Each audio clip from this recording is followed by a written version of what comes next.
Olá a todos, bem-vindos a mais um episódio do podcast Três Egiptólogos Entram num Bar. O meu nome é Inês. Oi gente, eu sou a Luísa. Olá, sou o Guilherme.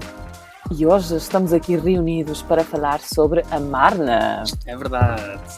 Bom, eu adoro a Marna, gente, mas eu acho importante a gente começar dizendo que a Marna é o nome moderno dessa cidade, né, que Tell el-Amarna, e que o nome antigo, na verdade, era Akhetaten, que significa o horizonte do Aten, e tenho certeza que vamos falar sobre o significado dessa palavra depois, mas acho bom começar com isso, pelo menos. Sim, outra coisa que pode ser interessante para quem nos ouve é que às vezes na egiptologia, quando usamos esta palavra Amarna, que é o nome árabe atual deste assentamento arqueológico, na verdade estamos a falar de duas coisas distintas, mas ao mesmo tempo com alguma simultaneidade entre si, porque estamos a falar de um espaço, não é, deste assentamento arqueológico que foi fundado por Amenhotep IV, que depois vai ser mais conhecido como Akhenaton, como certamente vamos falar ao longo do episódio de hoje, portanto desta cidade em específico, e é uma cidade muito importante porque teve uma ocupação no tempo muito circunscrita, não chega sequer a 20 anos, e portanto é assim uma espécie de uma fotografia de um momento da história do Egito, é só um momento, não podemos generalizar, claro, que nos permite tirar observações muito importantes, nomeadamente a nível de contexto doméstico, de arqueologia das casas, aspectos urbanísticos, etc. Mas como eu dizia, é um momento circunscrito no tempo, portanto em egiptologia geralmente quando dizemos Amarna, estamos a falar deste espaço no Médio Egito, mas estamos também a falar de um tempo específico que corresponde à maioria do reinado de Amenhotep IV Akhenaton. Na verdade é um reinado que começa em Tebas, onde morre o pai de Akhenaton, Amenhotep III, mas que, a dado momento, pouco mais de 5, 6 anos depois do princípio do seu reinado, este faraó, no seu projeto de reforma, que vamos falar agora em seguida, funda esta cidade. E é uma cidade que vai ser ocupada, ela não cessa de ser ocupada no momento da morte de Akhenaton, ainda é um bocadinho mais, mas sabemos que no reinado de Tutankhamon já estamos de volta a Tebas e, portanto, é um espaço, mas é também um momento concreto da história do Antigo Egito. Sim, eu acho importante também referirmos que neste período da Marna houve várias alterações ou modificações dentro da arte egípcia, da cultura funerária, da literatura, da língua, politicamente também falando, houve imensas alterações que depois acabaram por não desaparecer completamente e influenciar muito os períodos seguintes. E eu acho importante realçar também que, com certeza, houveram todas essas mudanças muito significantes, mas elas não são completamente diferentes do que estava acontecendo antes, em todos os sentidos, Sim. Pelo menos.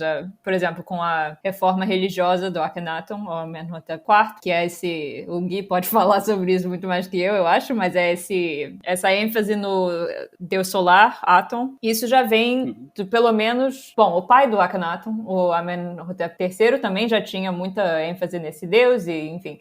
Mas essa solarização já vem de alguns reinos antes disso também. Não começou com Amenhotep III, mas ele que meio que já deu uma explosão assim Sim. na religião solar, que com Akhenaton, claro que foi para um outro nível, mas é importante, eu acho, realçar que não veio do nada, Exato. Né? Claro. Eu acho que estás a tocar num ponto que eu acho muito importante, Luísa, é que a Marna, quer na egiptologia mais antiga, quer na cultura popular, e então na internet acontece a toda a hora, presta-se muito a leituras muito extremadas. É como se de repente Sim. nada tivesse acontecido antes que tivesse conduzido àquele momento da história egípcia, e como também se fosse completamente diferente do que vem a seguir. E como a Inês já disse, não é o caso, porque há muitos impactos que se fazem sentir na política, na religião, na sociedade, inclusivamente no período ramessida. Portanto, estamos já a falar do Império ou Reino Novo mais avançado. Já agora, eu há pouco referi-me a um tempo específico da história egípcia. Estamos no Reino Novo, ou Império Novo.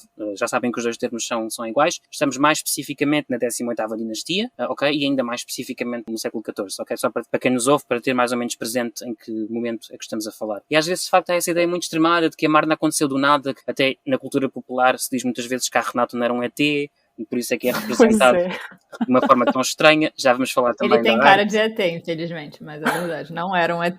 É, até porque a cara dele não era aquela, amigos, lamentamos, aquilo é só um estilo de representação. Bom, fake news. Lamento dizer Eu acho isso importante porque há muita gente que não se apercebe que a arte egípcia, mesmo egiptólogos, muitas vezes falam até do facto desta arte de Akhenaton ser assim tão diferente e o que é que poderá significar. A arte egípcia não é uma arte que representa a realidade.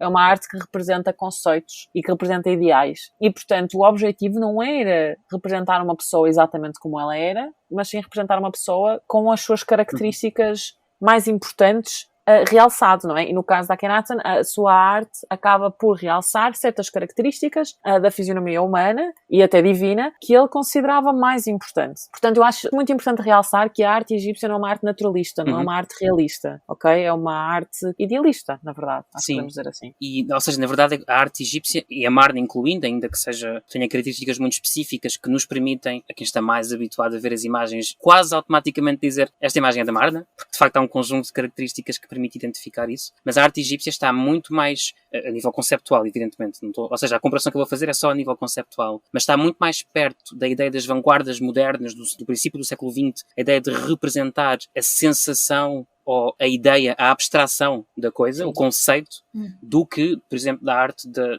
a falar da arte ocidental, atenção, da arte europeia, norte-americana ocidental, da segunda metade do século XIX, em que se representava naturalisticamente, realisticamente, aquilo que se observava, uma paisagem, um corpo humano, etc. A arte egípcia está muito mais ligada, em termos conceptuais, repito, a esta ideia da captação do sentido, da identidade, da essência, e, aliás, não é por acaso que alguns artistas desses movimentos vanguardistas europeus e norte-americanos do princípio do século XX se vão encantar pela arte egípcia e até dialogar com ela diretamente, como foi, por exemplo, o caso de Pablo Picasso. Isto já para não falar da quantidade de artistas egípcios contemporâneos do século XX que também vão dialogar com a arte egípcia e que, infelizmente, nos esquecemos tantas vezes, fruto, enfim, sabemos, da matriz colonial em que a egiptologia se inscreve até aos dias de hoje. Mas, enfim, ou seja, falámos aqui de um conjunto de aspectos que, de facto, mudam no reinado da Akhenaten, mas que vêm numa continuidade. E, de facto, por exemplo, como a Luísa estava a falar, a solarização da religião é um fenómeno que acontece pelo menos desde a quarta dinastia, portanto, pelo menos desde o reino ao Império Antigo, acentua-se na quinta, prolonga-se, e no reinado da Amenhotep III, portanto, estamos a falar mais sensivelmente 1000 anos depois, assim, números redondos, há uma ênfase muito particular, não só na dimensão solar, em geral, mas concretamente no disco solar, que é a palavra que então em egípcio se diz Iten, podemos depois dizer, em inglês é mais comum dizer Aten, em português é mais comum vermos Aton, que vem do francês, na verdade. Ou seja, pronto, podem encontrar Aton, Aten, assim, várias formas, digamos. Iten também é possível que vejam. Mas, portanto, este culto no disco solar já vem do reinado do seu pai. E o que a Akhenaten vai fazer é, se quiserem, extremar um pouco e vai basicamente dizer agora fecham-se os templos dedicados a outros deuses, com tudo o que isso implicava de mudança no dia-a-dia, não é? Da vida do Egito. Nomeadamente, fecham-se os templos dedicados a Amon, que era a divindade principal deste tempo, ela própria já solarizada, porque se tinha associado com Ra, entretanto, que era o deus do sol. E, portanto, também aí já havia solarização. E, portanto, fecham-se esses templos. E mais do que fechar-se esses templos, vamos-nos embora de Tebas e bora para um sítio que, na verdade, não tinha nada ainda, não é? E essa foi uma das razões pelas quais Akhenaten acaba por escolher a localização da sua nova cidade, Amarna. E ele próprio diz-nos isto porque Akhenaten mandou erigir várias estelas que delimitavam as fronteiras, basicamente limitavam a sua nova cidade de Amarna. Estas são conhecidas como as estelas fronteiriças de Akhenaten. E, portanto, diz-nos ele mesmo que escolheu precisamente este local, aquele local específico no meio do deserto, no meio do nada, um local virgem que nunca tinha sido habitado previamente, porque o Aton precisava de, lá está, queria um sítio onde mais nenhum outro deus tinha sido adorado antes do Aton. Portanto, só o Aton é que foi adorado naquele local. Aton era o deus único do ponto de vista oficial, ou seja, o poder político concentrado na figura do faraó decidia que era o deus único, embora também haja menções a Shu, mas que é uma divindade que se pode traduzir como luz ou como ar, portanto não é muito claro. Enfim, não vou entrar em grandes explicações linguísticas aqui agora, mas não é muito claro se se refere ao deus ou não. Mas quando nós vamos ver aquilo que há pouco dizíamos de como a Marna é tão importante para estudar contextos domésticos, por exemplo, quando vamos ver a arqueologia das casas, vamos encontrar outras divindades, nomeadamente aquelas que já falámos em episódios anteriores, que são muito fofinhas e divertidas, como pode ser a hipopótama Toaret ou o deus anão Besh, e portanto, eles estão presentes no dia-a-dia da população. Porque nós também temos que pensar, eu não gosto muito de usar a palavra revolução, porque a palavra revolução tem uma conotação que eu acho que é um bocadinho forçada quando se fala do reinado da Akhenaten. Também não gosto de usar a palavra heresia, porque ele não era propriamente ele não era um herético, ele não disse, olha, não há Deus, ou não há religião, ou o Sol não é um Deus. Quer dizer, ele não é, ele surge numa continuidade, não é? São tudo termos que me fazem alguma impressão. Mas, de facto, reconheço que há algo de, vou usar com aspas, revolucionário na ideia de dizer, vamos nos embora de Tebas, vamos mais para norte, para o Egito Médio, mas não vou sozinho, o rei não vai sozinho com a sua famosíssima esposa Nefertiti, nem que só com as suas filhas. No caso teve 6 filhas e teve mais uns quantos filhos, inclusive do próprio Tutankhamon, mas enfim. Não foram só eles, não é? Levaram uma quantidade imensa de pessoas. Inclusivamente, até há quem defenda que os artesãos que estavam em Deir al-Medina, que já falámos antes, não é? Sim. Que estavam a construir os túmulos em Tebas Ocidental, muitos deles terão ido para a Amarna também, porque nós vamos ter uma aldeia de trabalhadores também em Amarna. Pois é. E é isso que nos permite estudar o contexto doméstico.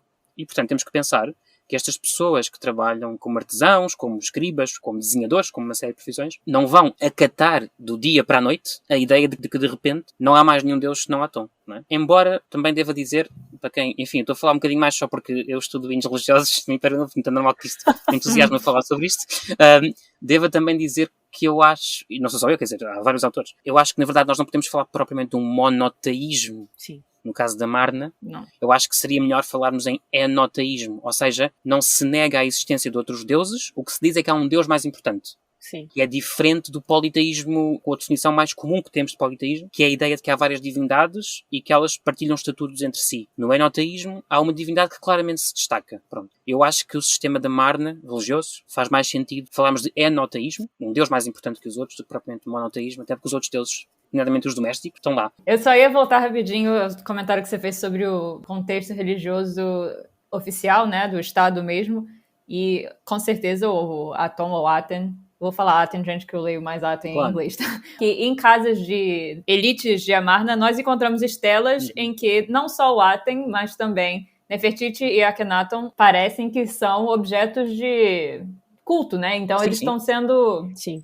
Então não é só o Aten, são os 3. Eu acho que é a família real, realmente. Sim. É quase uma tríade, não é? Uma tríade. É isso mesmo, é uma nova tríade. É composta pelo faraó, pela sua esposa principal, que teve mais, e pelo deus Atom, que aparece não só aparece nesse contexto doméstico, Luísa, se me permites falar só mais um bocadinho de hinos. Sim, senhor. Temos hinos em túmulos de Amarna, que são dirigidos, o louvor desses hinos não é dirigido ao deus Atom, mas ao próprio rei. Portanto, até porque o rei supostamente seria o único intermediário entre o divino e a população. Eu digo sempre supostamente porque sabemos lá nós o que é que os egípcios e as egípcias que estavam a viver em Amarna, ou no resto do Egito, porque também, vocês não sentem que às vezes há a ideia de que no período da Amarna só existia Amarna? Sim. Sim, claro. E as outras cidades acabaram, às vezes na bibliografia parece não isso. se passava mais nada em lado nenhum. Não tinha mais nada, foram todos para Amarna, todo mundo. E eu acho importante realçar, agora que falaste de hinos, que uma das reformas importantes para nós egiptólogos, não sei o quão importante terá sido também lá está para os egípcios da época, mas antes dos hinos da Akhenaten, a língua que era utilizada para escrever egípcio era o egípcio clássico. Mas o egípcio clássico já não era falado. A língua falada era o egípcio tardio. Ou seja, é uma comparação assim um bocado estúpida, mas é um bocadinho como o latim na Idade Média. Já ninguém falava latim, mas era utilizado em documentos administrativos e religiosos. E era um bocadinho a mesma coisa com o egípcio clássico. Já ninguém falava egípcio clássico, mas o egípcio tardio não era escrito simplesmente. Então, durante o período da Amarna, é a primeira vez em que nós temos egípcio tardio escrito. E depois, a partir daí, começa a ser cada vez mais comum, tanto para documentos religiosos como administrativos. Sim, embora nos hinos religiosos, por exemplo, há sempre uma tentativa de voltar ao egípcio clássico. Pois. Por uma questão de prestígio, a ideia de que é mais antigo um texto, é a ideia de anterioridade, ou seja, de ser mais antigo, confere prestígio a um determinado texto. Claro.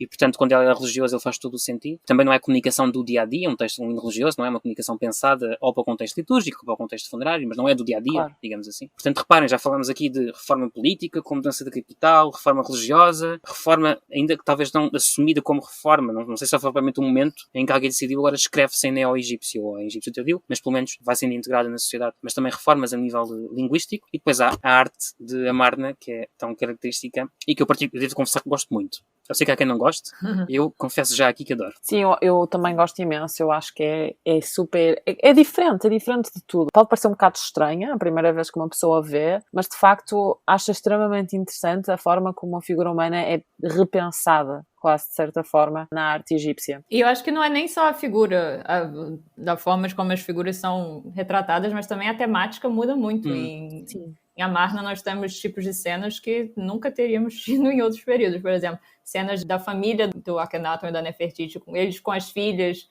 a filha sentada no colo, sim, intimidade, o Akhenaton beijando a cabeça.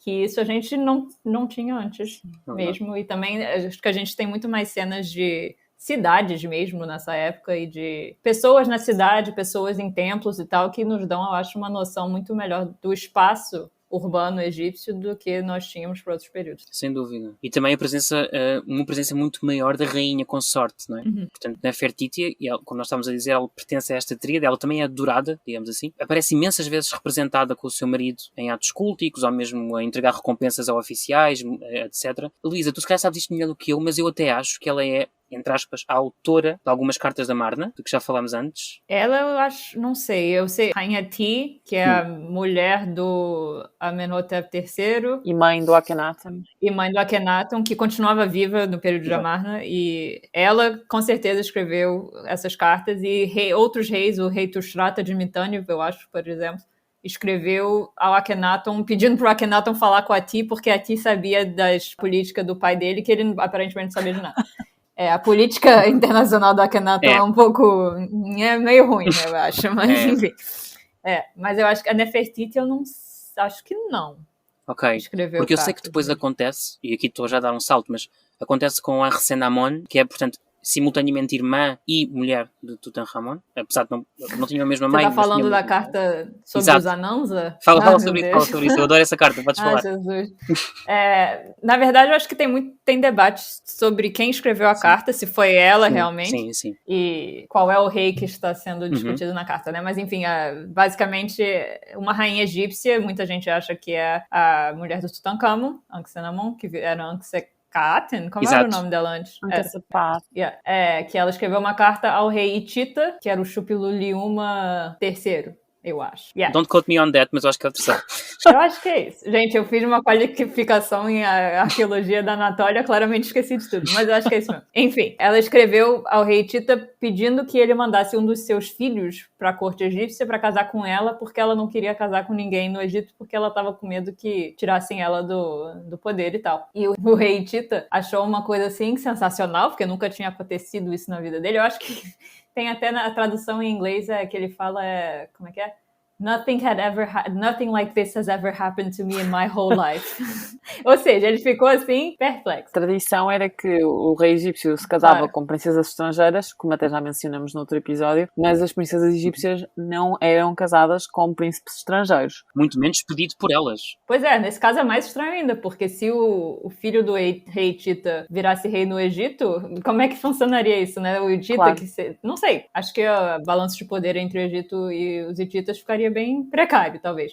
Mas, enfim, o Shuppiluliuma manda o filho deles, Anansa, para o Egito, mas ele acaba sendo morto no caminho, não sabemos quem foi. Mistério no Egito. E, enfim, causa uma crise diplomática. Mas é um episódio muito interessante. E já agora, a Luísa estava a dizer, como é que se chamava a Resenamon naquela altura? Também temos que pensar que o famosíssimo rei Tutankhamon não nasceu Tutankhamon, nasceu Tutankraton, portanto a imagem viva de Aton, e depois quando se quiserem restaura o culto antigo, vamos dizer assim de maneira mais simples, quando volta a Tebas, quando reabre os templos de Amon, passa então a chamar-se Tutankhamon. E é interessante porque, pronto, creio que mais ou menos, enfim, toda a gente mais ou menos saberá a importância do túmulo, que vamos falar também num episódio mais à frente, porque este ano se assinalam os 100 anos da sua, entre aspas, descoberta, talvez 100 aspas, discutiremos no próximo episódio, mas bom, enfim, problematizando desde logo, mas na verdade o Tutankhamon no seu trono, num dos tronos que foi encontrado no túmulo, de um lado aparece Tutankraton, portanto o seu nome com que nasceu, digamos assim, e depois no outro o nome com que se restaura e portanto com que volta ao culto de Amon, entre aspas, vida normal do Antigo Egito no Império Novo. E o Tutankhamon tem um documento muito interessante que em português seria a Estela de Restauração, talvez? Exato, Estela da Restauração. Quando ele conta que ele foi responsável por restaurar esses templos todos e tal, então a gente pode ver que isso era muito importante para a política do reino dele, porque depois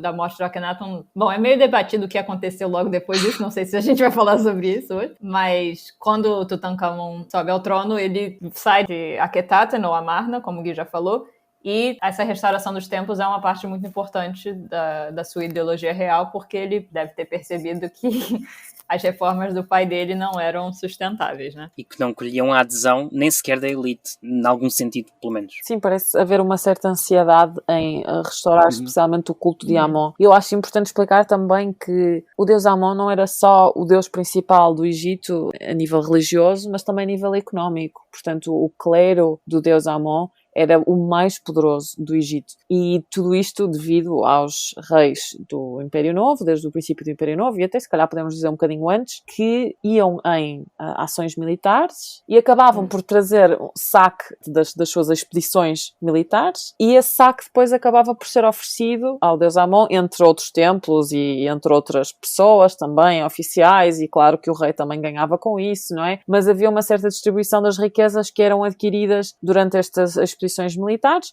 também devido à exploração na Núbia, que era feita pelos reis egípcios. Muito ouro, o clero de Amon tinha muito ouro proveniente da Núbia, proveniente, lá está, destas expedições militares à Sírio-Palestina, na zona do Levante, e portanto este era um clero muito poderoso que tinha imensa influência económica, tinha imensa influência política e tinha imensa influência religiosa. Claro que há muitas teorias porque é que Amenhotep III e Akhenaton depois acabaram por eleger Aton a deus principal em detrimento de Amon, e uma das teorias é precisamente que o clero de Amon estava demasiado poderoso, tão poderoso que os reis, Amenhotep III e Akhenaton depois, acabaram por se sentir ameaçados por este poder e, portanto, estavam a tentar fazer outro deus solar como o principal deus, de forma a retirar alguma influência ao clero de Amon.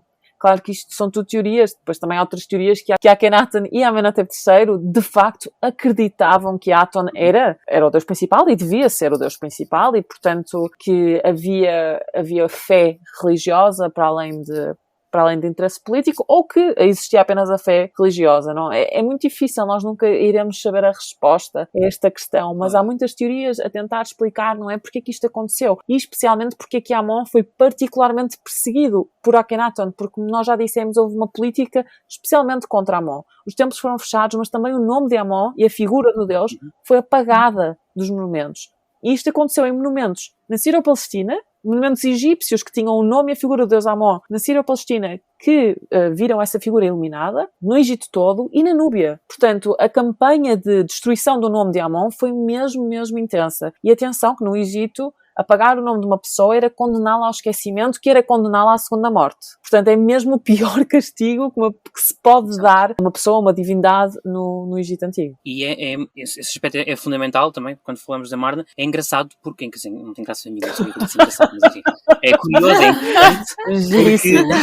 Exato, é giríssimo. Porque, inclusivamente, alguns nomes de pessoas, sei lá, pessoas que se chamavam Amenhotep, Sim, por exemplo, e outros nomes, que começam por Imen, por Amon, apagar-se o nome da divindade sim. e apagar-se a primeira parte do nome da pessoa para que o nome de Amon não fique escrito. Exatamente. E depois ainda há outros documentos em que conseguimos ver que o nome de Amon voltou a ser escrito por cima. Exatamente, mais tarde. Também, depois, Claro. exato. No final, Horemheb foi responsável por muitas dessas restaurações, Exato. mas depois também Ramsés I, Seti I, Ramsés II foram muito dedicados a esta restauração do nome de Amon. Estamos aqui a falar, portanto, de final da 18ª dinastia, transição para a 19ª. Eu acho importante também realçar que a gente usa esse termo restauração, mas é uma restauração que também é uma destruição, né? Porque os templos todos foram destruídos. Akhenaton, a gente não sabe por que também exatamente, mas no reino dele começaram a construir monumentos com uns blocos de pedra muito menores do que o normal, chamam-se talatat, que é um número em árabe que eu não lembro agora qual é o número, alguém sabe? 30. Eram muito menores, então possibilitavam a construção de monumentos muito mais rápida, porque eram esses blocos menores, mas também, claro, porque só ele usou, eram características do reino dele. Então, depois do reino dele, começando com Horemheb também, que destruiu vários templos dele em Karnak, por exemplo, vários outros reis ramessidas, inclusive Ramsés II, destruíram vários templos e usaram esses blocos para construir seus próprios templos, e enfim. Então, o período de Amarna foi apagado, praticamente, e ninguém mais construiu mais nada lá, e ninguém mais foi lá. Bom, ninguém mais foi lá, não sei, né? Enfim. Mas ficou um sítio, assim, realmente parado no tempo. Então, é muito fantástico, uma cápsula do tempo, acho. Eu acho irónico que, na tentativa de apagar a história da Marna, estes reis posteriores acabaram até por preservar alguns monumentos, porque muitos destes talatat, destas pedras, não é? É chamado talatat 30 porque acho que tem 30 centímetros, não é? De comprimento. Acho que é Pronto. isso. Acho que é. Que é mais pequeno do que o tijolo que se usava antes, não é? Exato. Sim. Mas a Luísa é a maior especialista em tijolos, portanto eu não vou me pronunciar sobre o assunto. Está certo.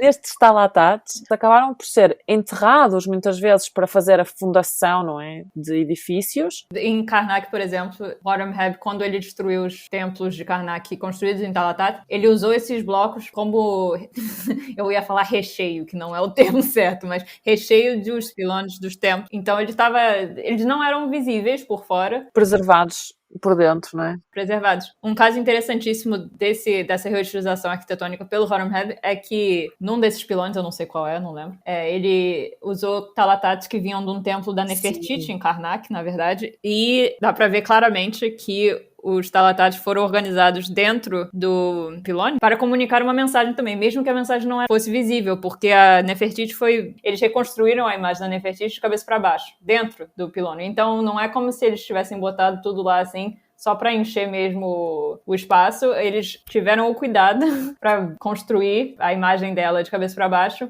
mesmo que fosse fechada. Então você vê que a arte egípcia, realmente, já falamos disso, e eu acho que precisamos de um episódio inteiro para falar sobre isso. Não era só arte, né? Realmente, com essa ação de enterrar a Nefertiti de cabeça para baixo, obviamente estava tentando neutralizar o poder dela, até talvez a sua existência, né? Portanto, temos de facto essa forma de preservação irónica, não é? Quase, destes monumentos que não eram supostos ser mais vistos, não é? Que acabavam por ser integrados em depósitos fundacionais, que acabavam por ser integrados mesmo dentro das paredes, não é? Da arquitetura de monumentos, e que depois, no fim, esses monumentos acabaram por se deteriorar e ficaram melhores preservados esses talatates, esses templos de Akhenaten e de Nefertiti, essas construções dos monarcas de Amarna, que não eram para ser mais vistas, não é? Portanto, há aqui uma certa ironia do destino que eu gosto muito sempre.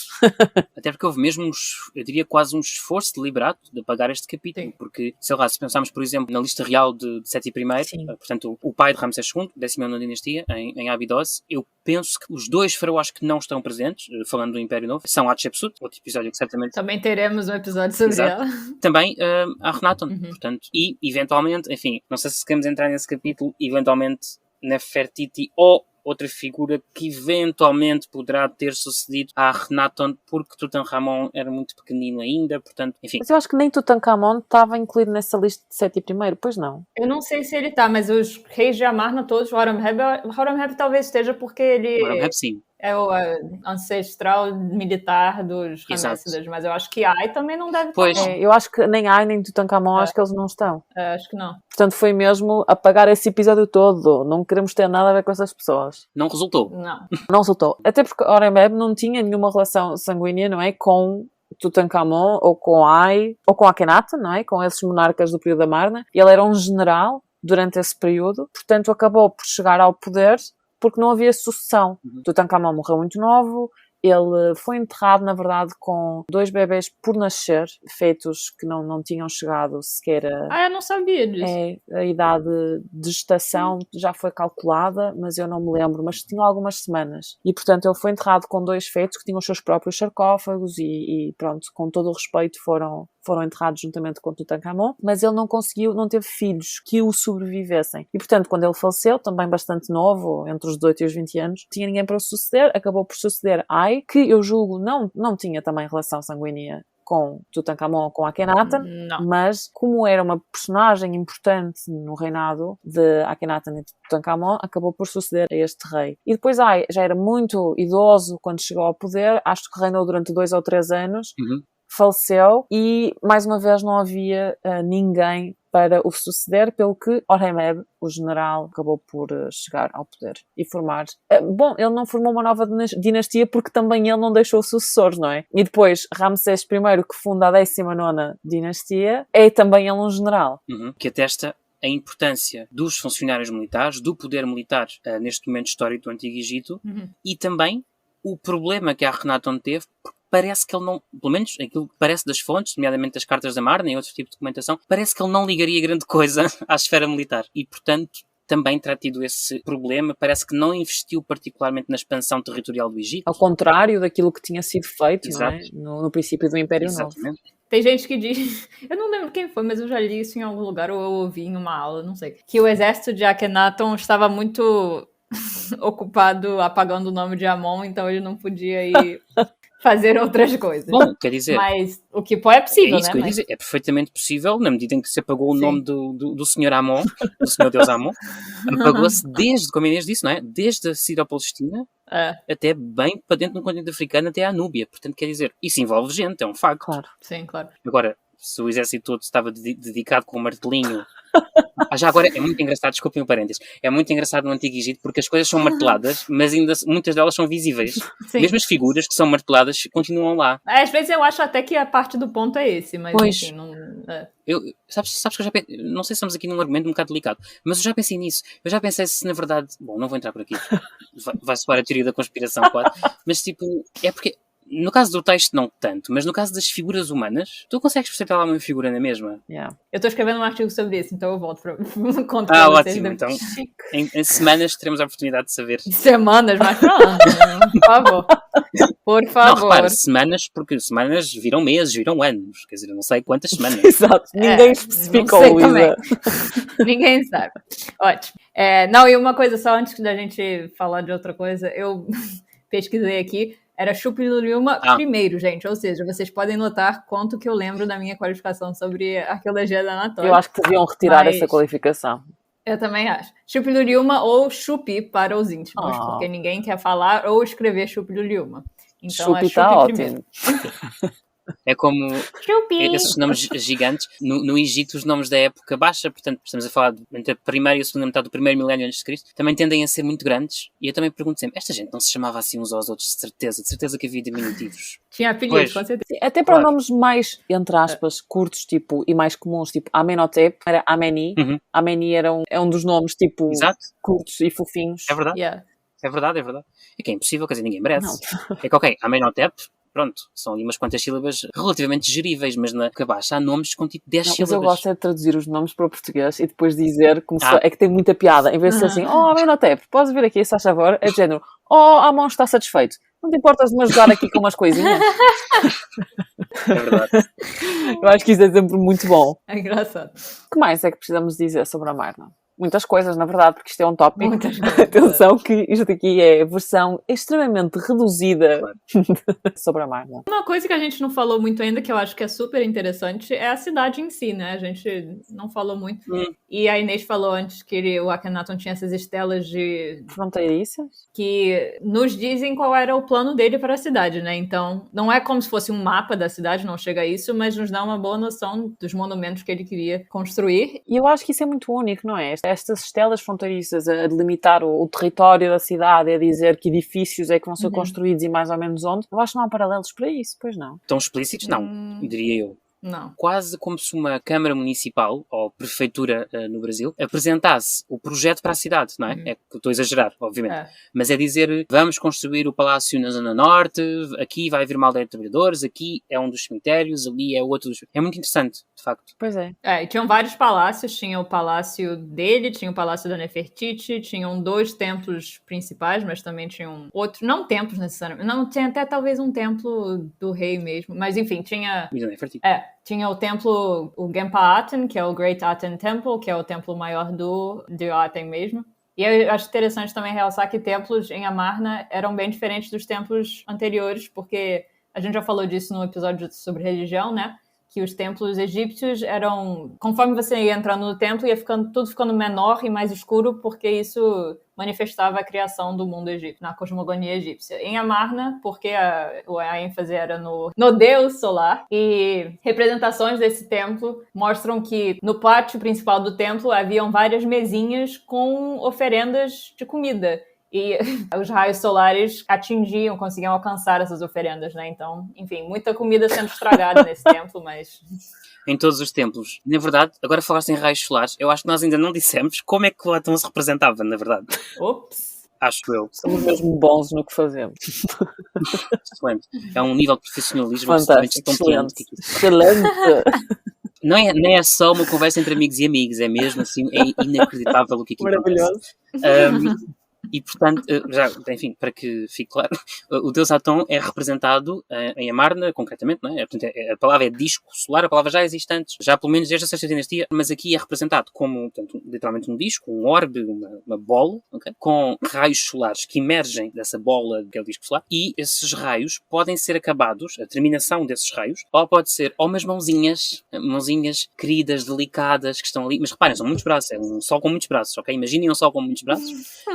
Ou então, um signo hieroglífico que representa a vida, Anr, que depois vai ser usado no cristianismo copta, vai ser usado depois pelos coptas como cruz, mas que representa a vida. Portanto, é a ideia de que o Deus está a dar a vida àquilo que é bafejado pelos raios solares, que é iluminado, inundado pelos raios solares, que é a família real normalmente, ou, enfim, praticamente sempre a família real, sempre. Com também muito amorosamente as suas filhas ao colo, porque os dois juntos, este casal de sensação, Nefertiti, Akhenaton, só tiveram filhas em conjunto, mas Akhenaton teve outras esposas. Ou pelo menos se eles podem Claro. ter tido filhas, mas só filhas eram representadas porque as filhas eram importantes para, não sei, para a religião da época. Eu acho que ninguém entende exatamente Muito bem porquê, observado, mas... cara colega, porque na verdade nós não sabemos se eles tiveram filhos ou não, se morreram os filhos homens, ou se os tiveram e não queriam. Não, estes não vão para a fotografia da sala.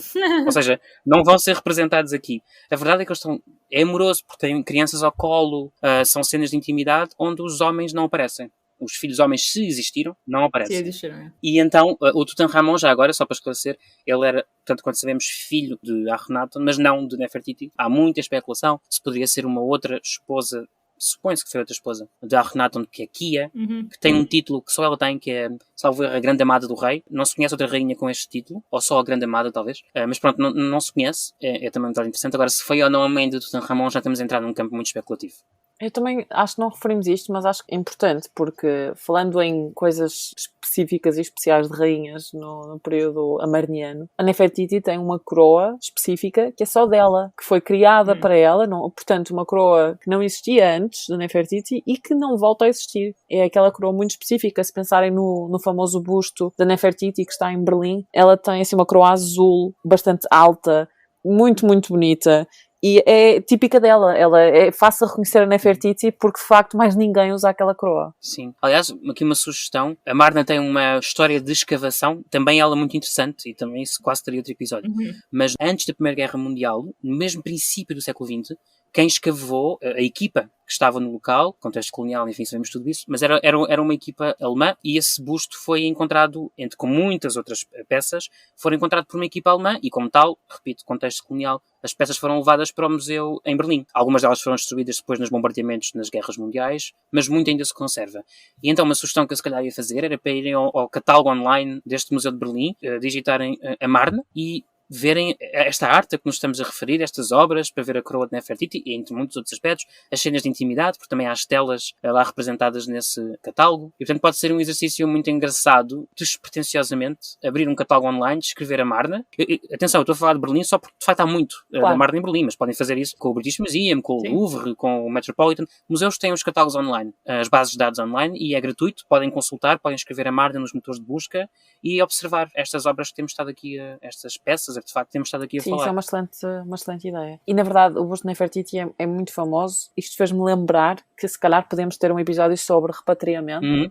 Porque de facto o busto de Nefertiti, as condições da retirada deste objeto do Egito são um bocadinho suspeitas, porque os egípcios dizem que foi retirado ilegalmente e os alemães obviamente dizem que não foi retirado ilegalmente. E depois, claro, podemos explicar porquê. Havia um sistema de partilhas no Egito na altura, o Egito ficava com metade das descobertas e o país estrangeiro que tinha escavado ficava com a outra metade, mas acho que seria interessante discutirmos a questão do repatriamento de objetos para o Egito num futuro episódio. E acho legal também falar um pouco do contexto de descoberta do busto em Amarna, né, que ele foi encontrado na casa de Thutmose também, não foi? Sim, acho que no ateliê de Thutmose. É um dos únicos contextos preservados de um ateliê de um artesão egípcio que nós temos. E foi encontrada o busto de Nefertiti, se vocês perceberem, um lado parece que não está terminado.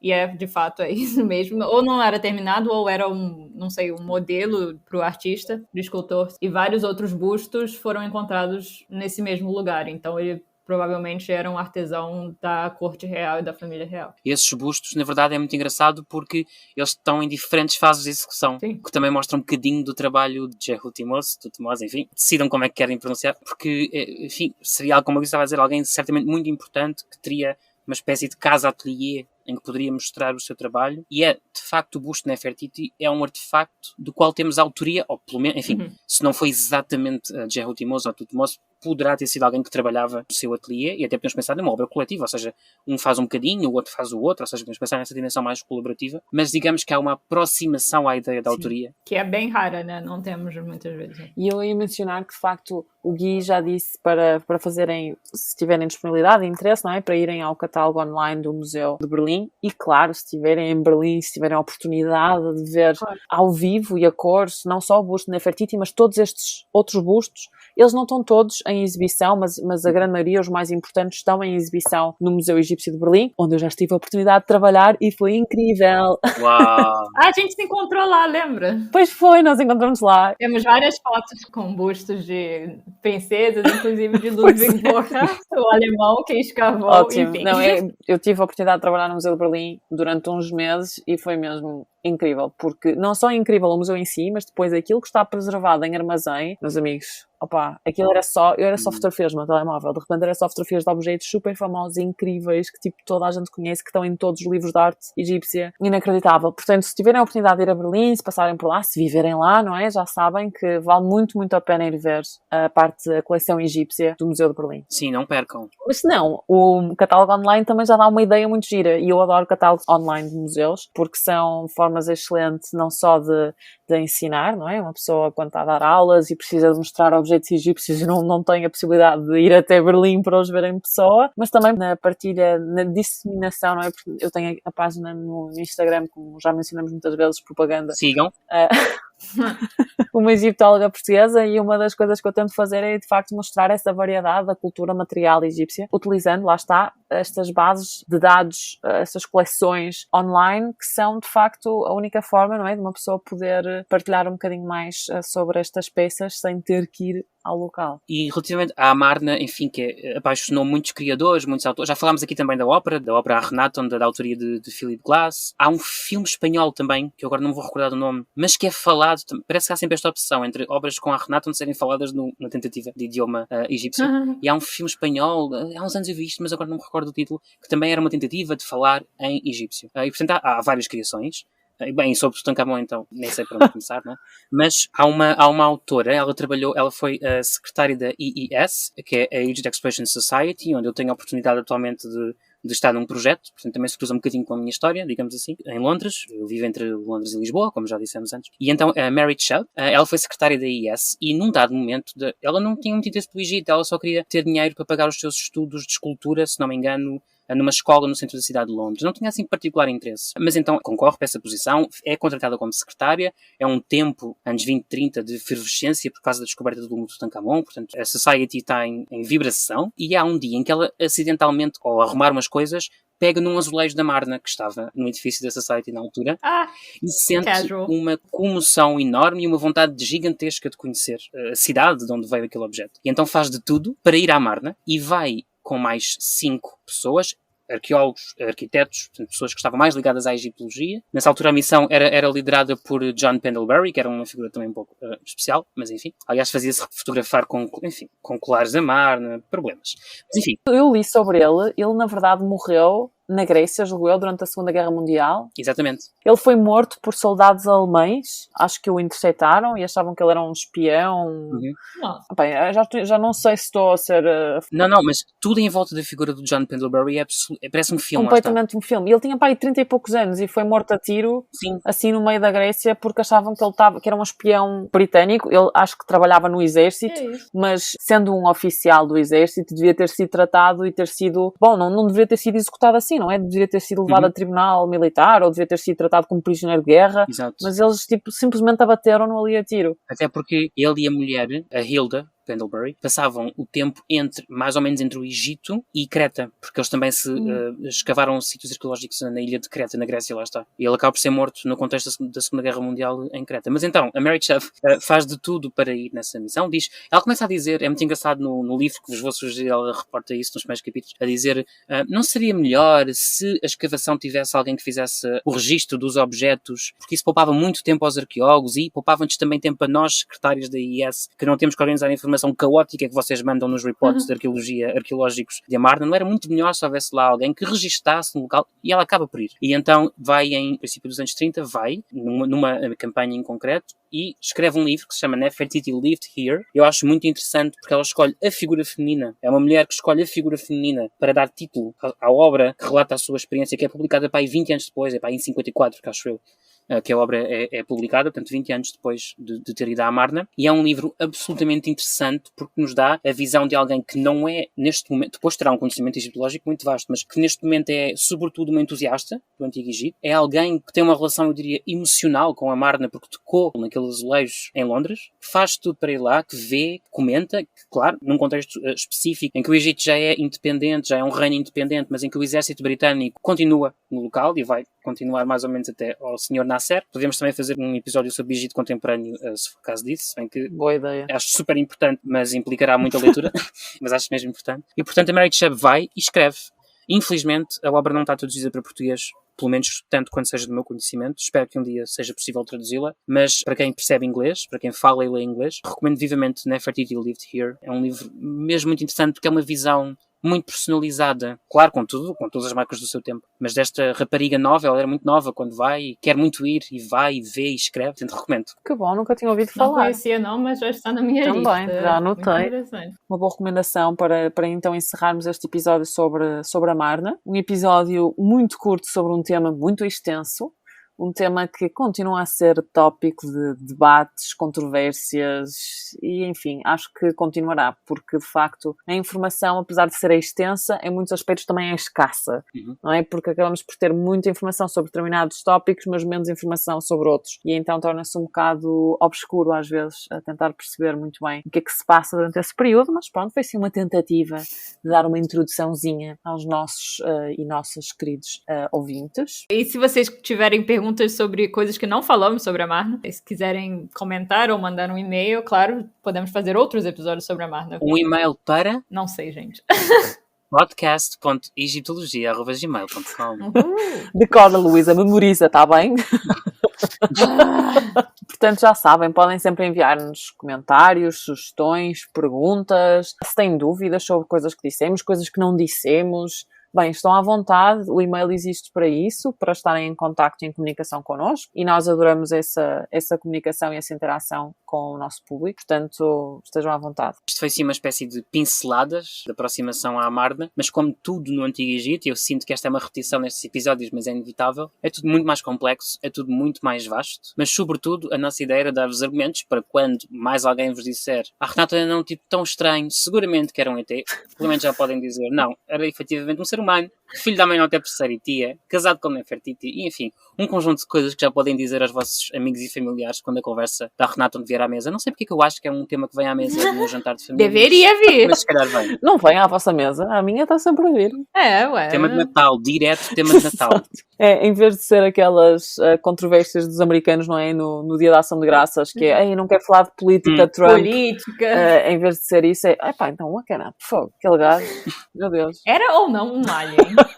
Falta-nos agradecer, obrigada a todos por estarem aí desse lado, por nos continuarem a ouvir. Obrigada também a toda a gente que já nos mandou mensagens e especialmente àqueles que de facto já classificaram o podcast, porque é uma ajuda mesmo muito, muito grande. E se nos quiserem continuar a ajudar, partilhem o podcast com os vossos amigos, com familiares, com pessoas que acham que de facto irão apreciar as nossas conversas neste bar virtual. Entretanto, se calhar mencionava que temos uma espécie de Patreon.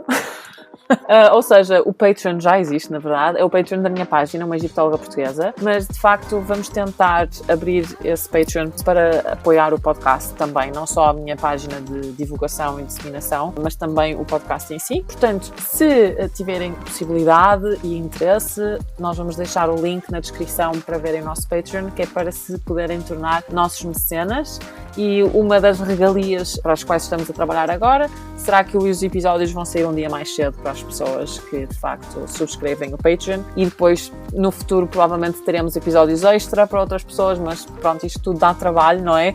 E estamos aos pouquinhos a tentar arranjar formas de expandir, porque achamos que de facto é importante disseminar o mais possível sobre o Antigo Egito em português, porque não há assim muitas fontes de informação em português, e portanto quanto mais houver melhor, e a quanto mais pessoas pudermos chegar, melhor. E portanto agradecemos o vosso apoio e a vossa ajuda e a vossa consideração, e acho que é isto. Continuem a classificar o podcast se puderem, continuem a comentar se puderem, estamos sempre aqui, e não percam o próximo episódio, que vai ser muito bom também. Obrigada, gente. Beijo. Tchau, beijinhos. Beijinhos.